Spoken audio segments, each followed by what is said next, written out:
Welcome to another episode of The Brand Called You, a podcast and podcast show that brings you leadership lessons, knowledge, experience, and wisdom from thousands of successful individuals from around the world. I'm your host, Ashutosh Garg, and today I'm delighted to welcome a very accomplished entrepreneur from Tel Aviv, Israel, Adam Springer. Adam, welcome to the show. Thanks. I'm really happy to be here. Thank you. Adam is the founder of Startup Sales. He's a growth hacker. He's an expert in B2B growth, hacking, B2B lead generation. He's also an angel investor. So, Adam, before we talk about startup sales and B2B, tell me about your own journey in brief. It's a long one, so I don't know if I could do brief, but I'll try. Okay. Basically, I created two different companies when I'm American. I'm from America, from Seattle. So I started two different companies, became a workaholic, waking up with the laptop in my hand, falling asleep with the laptop in my bed, and kind of lost it, to say the least. I was overwhelmed and it was too much. So I came on vacation to Israel, where I went scuba diving. They offered me a job to become an instructor. I thought, you know what? I'm having more fun here than I was at home. Okay. I got to be a paid professional beach bum. And I did that. I shut down my businesses and stayed. And then, as much fun as that is, your brain starts to kind of, okay, I need to do something. So I taught myself how to code. Okay. While doing that. And then I was like, okay, I need to do something with this. And I went into high tech sales. Wow. And then I've been in tech sales now for 15 years or so. And I've been the first salesperson for 4 different startups, 3 of them successful, 1 IPO, 1 unicorn, 1 halfway unicorn, 1 failure, learned from those 2. And now I'm working with other startups and working with other B2B companies to generate leads and build their sales processes. Incredible. So let me also talk about, we'll come to your B2B expertise, but you're also a growth hacker. How do you define a growth hacker? For me, it's thinking outside the box to find different ways to grab the attention of your prospects with little budget.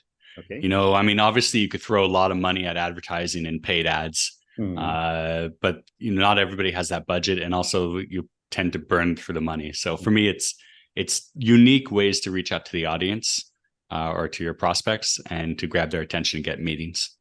Fascinating. And what, in your view, Adam, is the differentiator between B2B sales and B2C sales? B2C, first of all, I don't have a lot of experience in B2C, or actually any experience in B2C. So this is just my kind of hypothesis.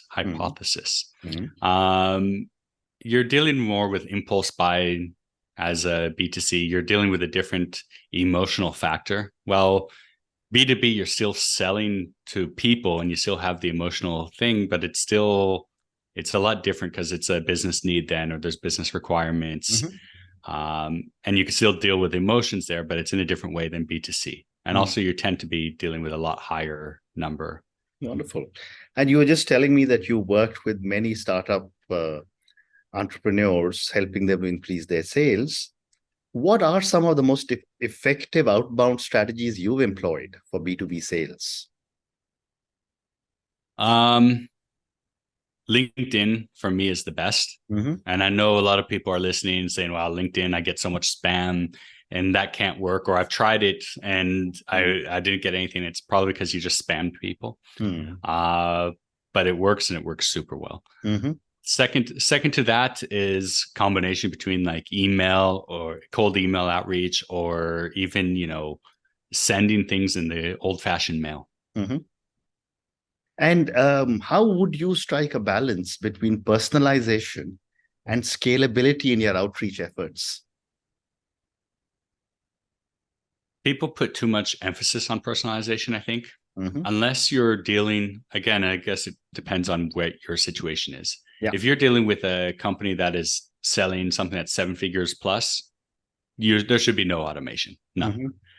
As you go down in price, you add more and more automation.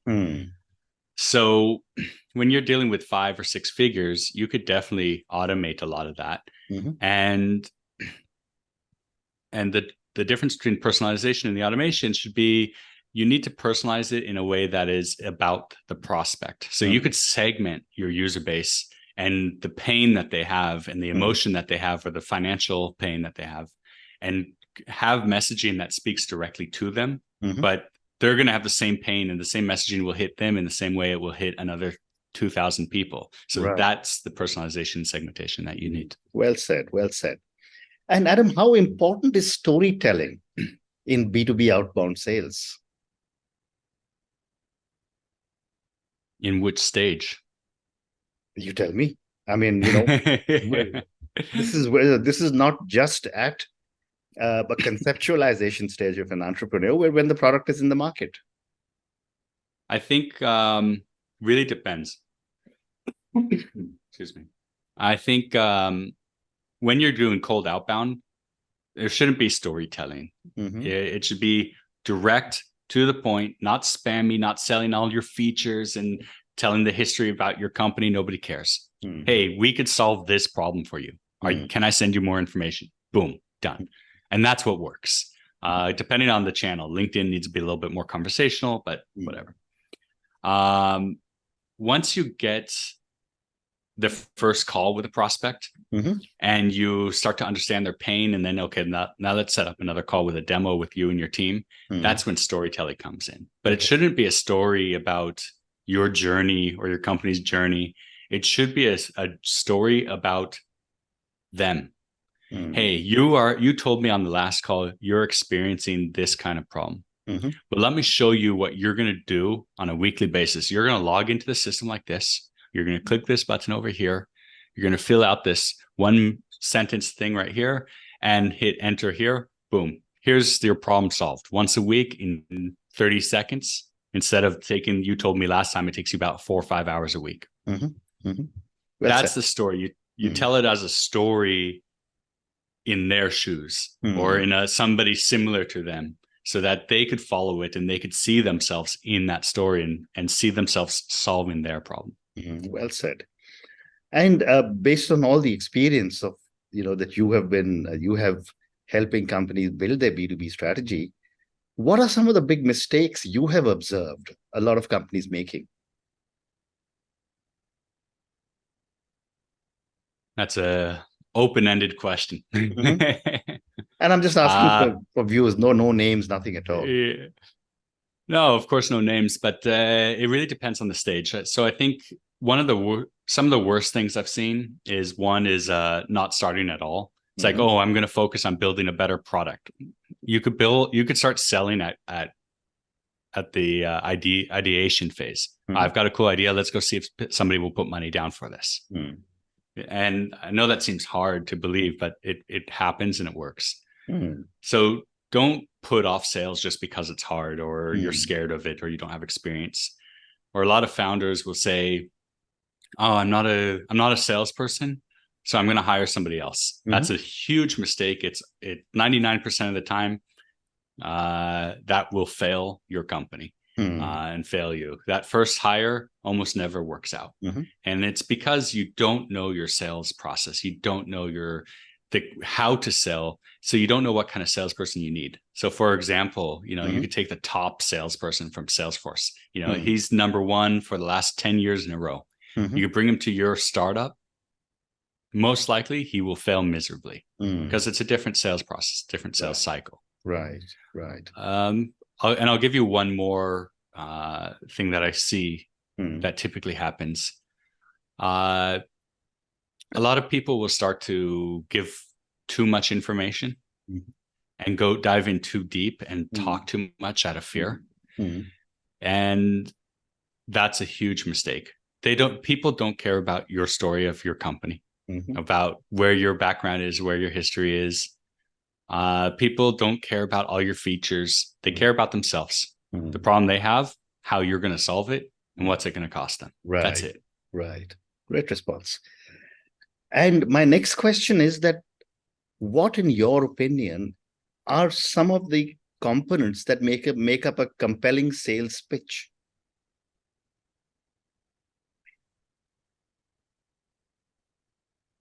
Some of the components that make up a sales pitch. That's first of all, if you're talking about kind of like your elevator pitch, the first line, like if you're at a conference or something, or you just run into somebody at a business lunch and, hey, what do you do? First thing you should do is turn it back on them. Sure, let me tell you what we do. So it makes sense. So I could explain it in a way that's good for you. What is it that you do? And then that way you get to know them.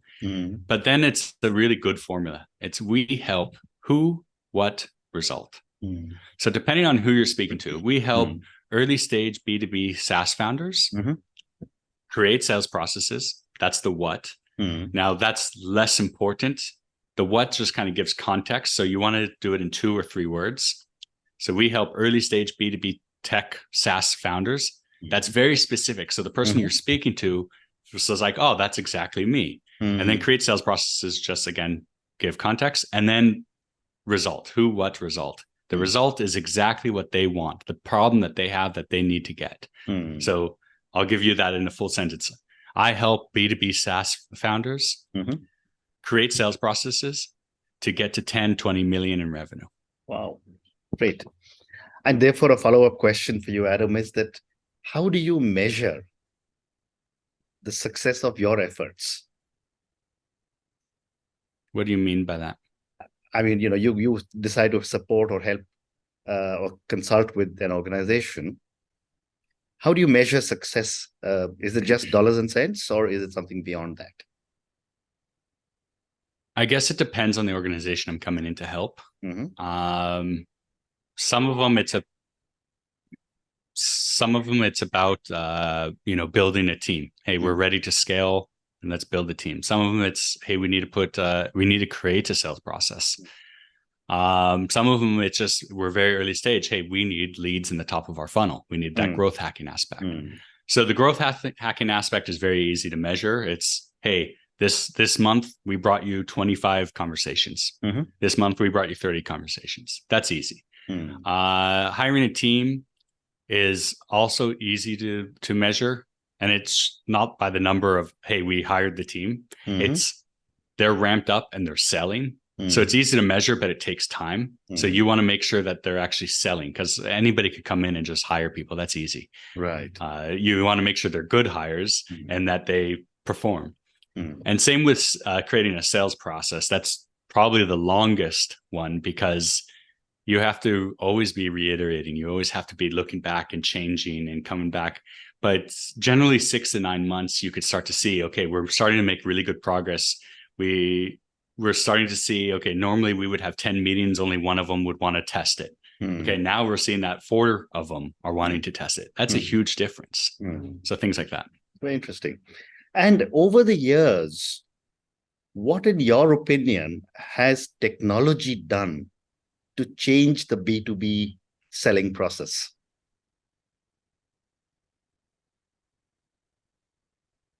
A lot. How?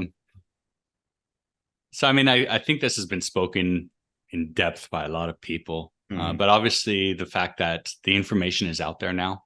So buyers are coming more informed to you. So anybody that's not putting content out there for their company, it's a big mistake. Put content out there, put it on your LinkedIn, put it on create a blog, create videos, just even a YouTube channel. It doesn't have to be something highly produced or anything like that. Just put out some information so that the buyers come to your website. They could look at that. They could see your YouTube. They could get information. Now they know that they want your product. Now they come and talk to you as a salesperson. Now it's about, okay, the specifics as it relates to them. Now they know about your product, the features that you offer, things like that. Now they just want to know, will it work for them? And what kind of pricing and commercial terms can we agree on? And that's what it comes down to. Okay, wonderful. So time for 2 or 3 more questions. You mentioned about technology, and if it's a 7-figure number, we should look at more in terms of personal selling. But my question is, with the growth of artificial intelligence and automation, what role do you see human beings playing in the outbound sales process? still a huge role. Mm-hmm. First of all, I think we should separate AI against automation, because those are two different things. I agree. Automation is great because it allows you to do things at scale. Mm-hmm.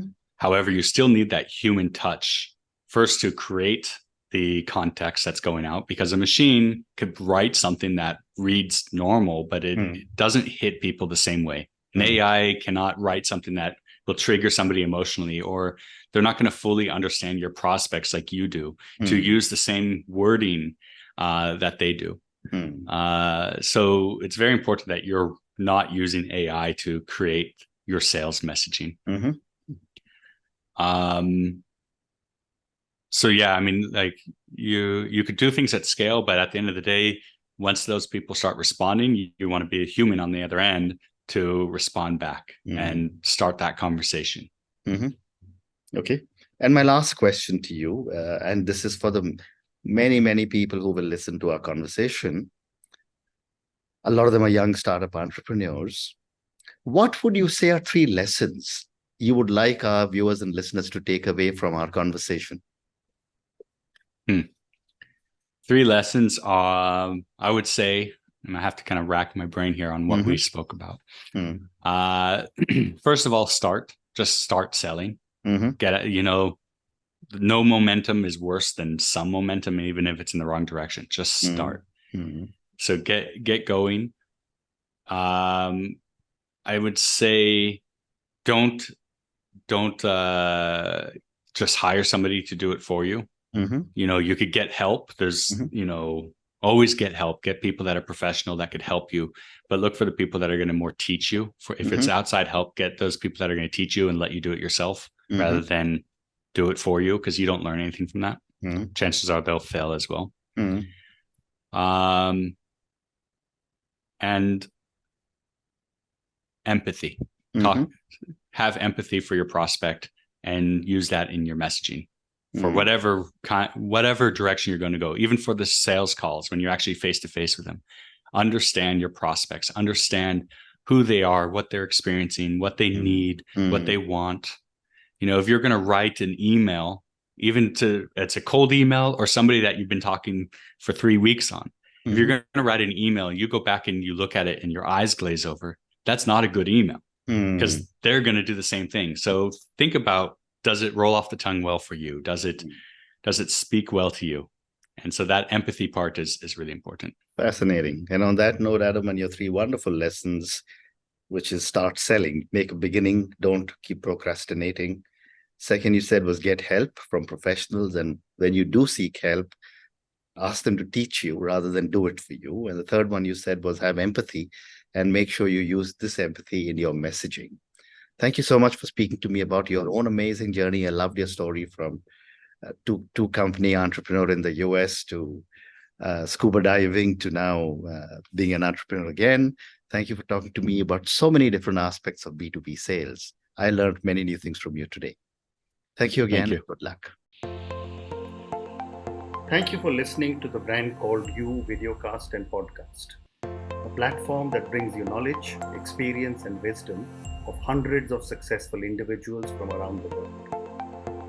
Do visit our website www.tbcy.in to watch and listen to the stories of many more individuals.